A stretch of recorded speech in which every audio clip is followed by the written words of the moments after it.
Gracias por acompañarnos. Hoy exploramos un enfoque clínico que, aunque muchos estudiantes de psicología conocen de nombre, pocos comprenden realmente. El análisis conductual aplicado, conocido como ABA. Un modelo con historia, controversia, evidencia y sobre todo un impacto. Para ello, hemos preparado un recorrido completo desde sus raíces científicas hasta su aplicación actual. Comencemos por entender de dónde viene este enfoque y quiénes son los nombres clave detrás de él. Vamos contigo, Jenny. Gracias. Es un gusto saludarles. Hoy hablaremos un poco de la historia del análisis conductual aplicado. Y cómo no es que comienza con la terapia moderna que hoy se conoce, sino mucho antes, en laboratorios que buscan entender la conducta.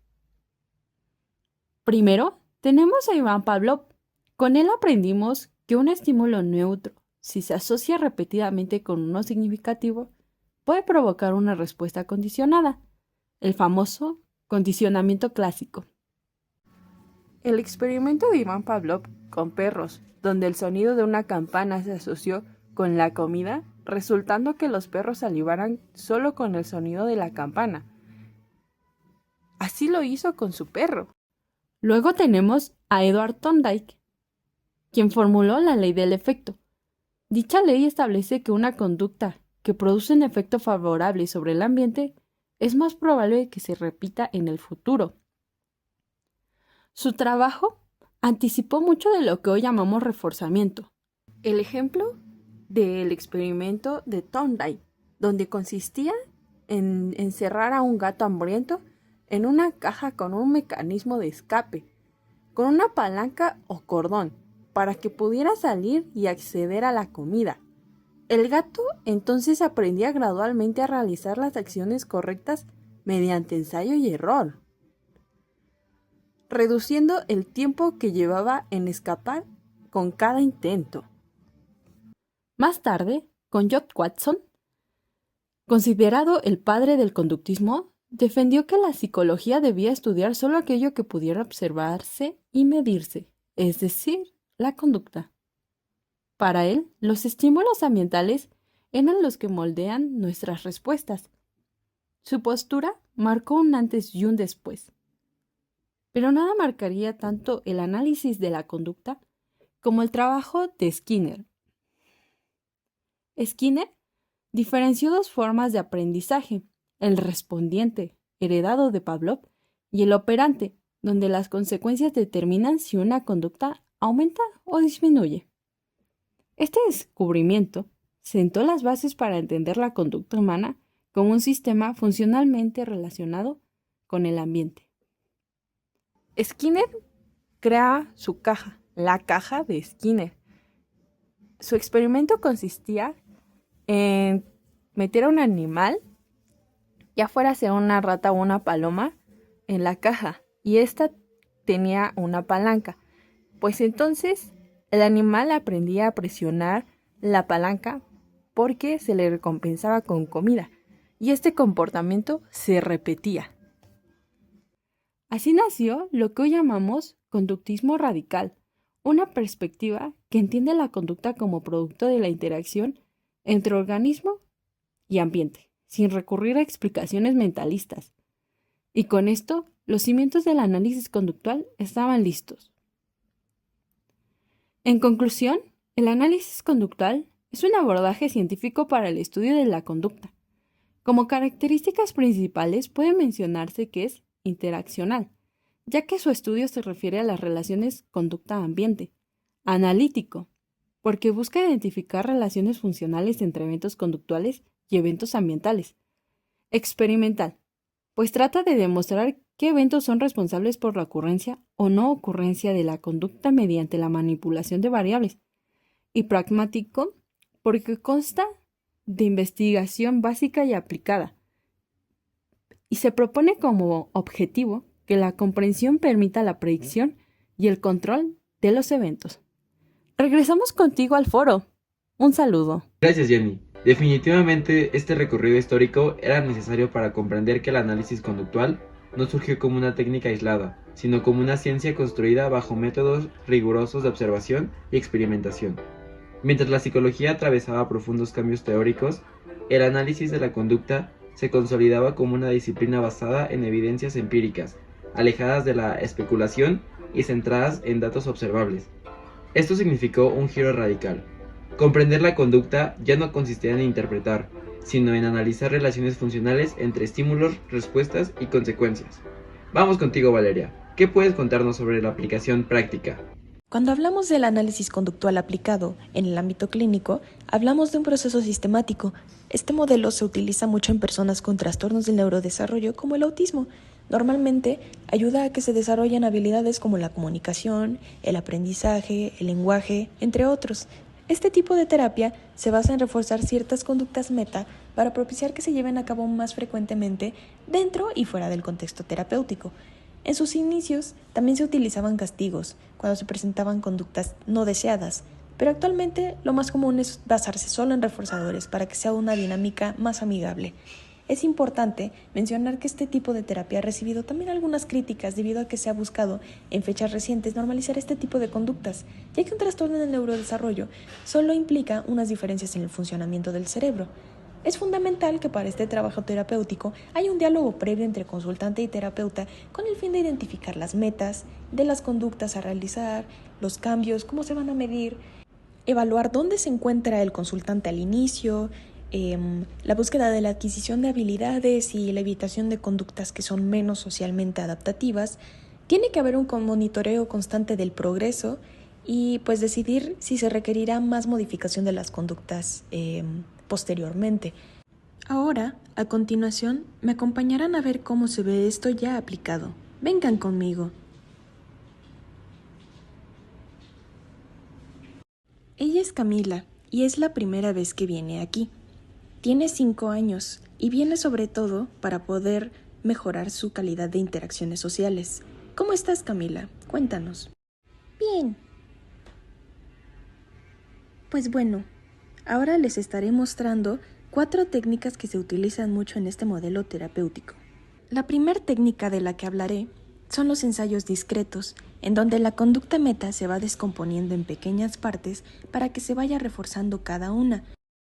Camila, ¿me podrías decir cómo se dice cuando quieres decirle a alguien que estás agradecido por algo? Se dice gracias.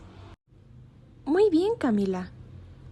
A la siguiente técnica se le denomina modelado y básicamente se demuestra algo como un video para que la persona lo imite. Vamos a ver un video para que en sesiones posteriores trabajemos repitiendo estas conductas y que puedas tener mejores interacciones sociales. ¿Me podrías dar la moneda que está de ese lado, por favor? Claro. Toma. Muchas gracias. De nada. Ahora les voy a mostrar el sistema de comunicación por intercambio de imágenes, que básicamente va a ayudar a que Camila pueda expresar sus necesidades de mejor manera. Camila, aquí tienes 2 cartas que representan 2 cosas distintas.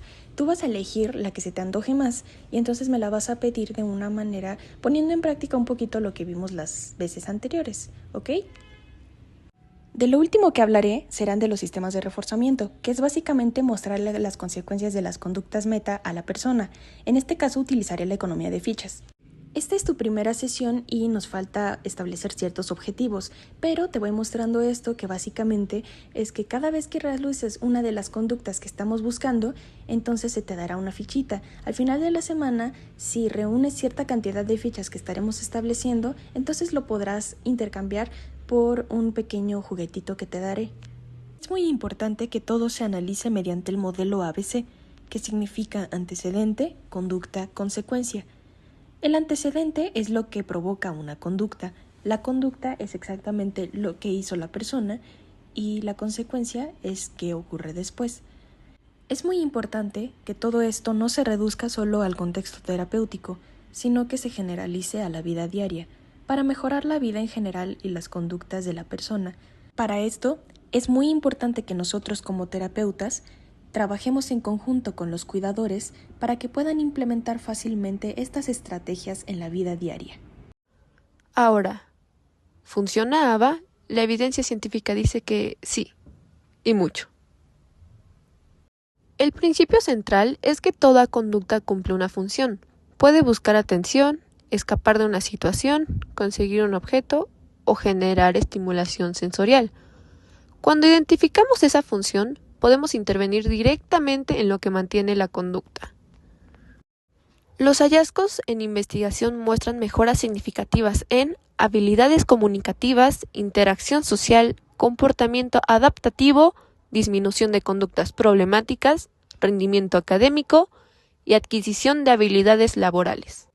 ABA se aplica con éxito en contextos clínicos, educativos, familiares y hasta organizacionales. Y lo más importante, los cambios se miden objetivamente mediante registros de frecuencia, duración, intensidad o latencia. Es un modelo basado en datos, no en interpretaciones. Además de lo ya expuesto, es importante ilustrar la funcionalidad y eficacia del método conductual con un ejemplo aplicado que permita ver cómo estos principios operan en contextos reales. Un caso ampliamente documentado es la intervención para aumentar la conducta de pedir ayuda a niños con dificultades de comunicación funcional.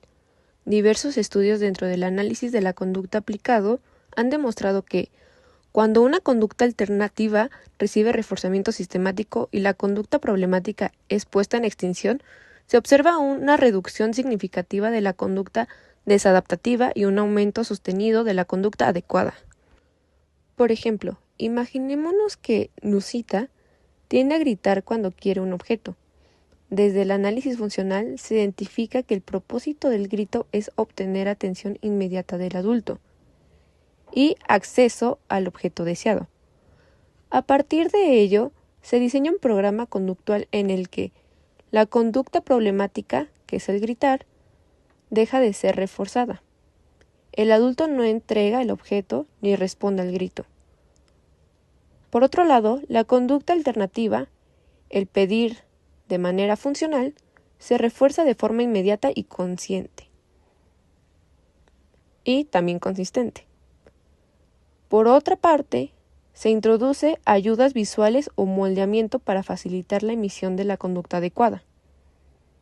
También se aplican programas de reforzamiento diferencial para fortalecer la conducta esperada y se realizan evaluaciones continuas para determinar la eficacia del procedimiento y ajustar el plan. Los resultados suelen mostrar que la conducta de pedir de manera funcional aumenta rápidamente, mientras que los gritos disminuyen de forma significativa, incluso cuando los adultos se ausentan brevemente o cambian los contextos. Este tipo de hallazgos evidencia que el modelo conductual no solo identifica relaciones funcionales claras, sino que predice y modifica la conducta de manera sistemática, confirmando su eficacia. Estos resultados coinciden con décadas de investigación en ABA, donde se ha replicado patrones semejantes en áreas como comunicación, habilidades académicas, autocontrol, hábitos de estudio, adherencia a rutinas, reducción de conductas desreguladas y fortalecimiento de comportamientos adaptativos. En todos los casos, el punto en común es que el cambio conductual ocurre cuando se manipulan las contingencias de reforzamiento, los antecedentes y las consecuencias, lo que demuestra la solidez del modelo, tanto teórica como empíricamente. Después de todo este recorrido, queda claro que el análisis conductual aplicado no es solo una teoría bonita en los libros, ni una palabra elegante para impresionar en clase. Hemos visto que detrás de cada estímulo, cada conducta y cada consecuencia, no hay magia, hay ciencia. Pero una ciencia que no se queda en el laboratorio, sino que entra a las escuelas, a las casas, a los consultorios y sobre todo a la vida real. Porque al final del día, el análisis de la conducta no se trata de ratas, palancas o gráficas infinitas. Trata de personas. Personas que aprenden, que se equivocan, que mejoran, que construyen rutinas, habilidades y formas nuevas de vivir su mundo. Y eso es justo lo poderoso de este enfoque. No promete milagros, promete procesos. No vende soluciones rápidas, ofrece cambios reales. Agradecemos a Jenny, Valeria y Marilú por ayudarnos a comprender este modelo desde sus raíces hasta su aplicación. Un enfoque que, aunque debatido, ha cambiado la realidad de miles de familias y sigue evolucionando con la ciencia.